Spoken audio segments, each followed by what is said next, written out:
රමිදුලේ පායා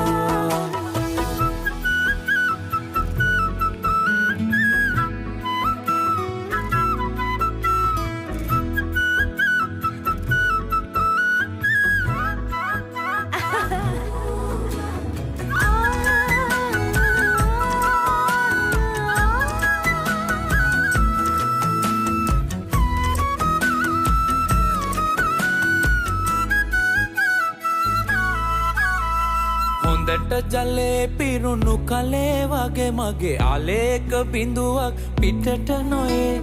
මැදුරේ මගේ රැජින වගේ තබනෙන් රනින් මල අතකුත් මදිද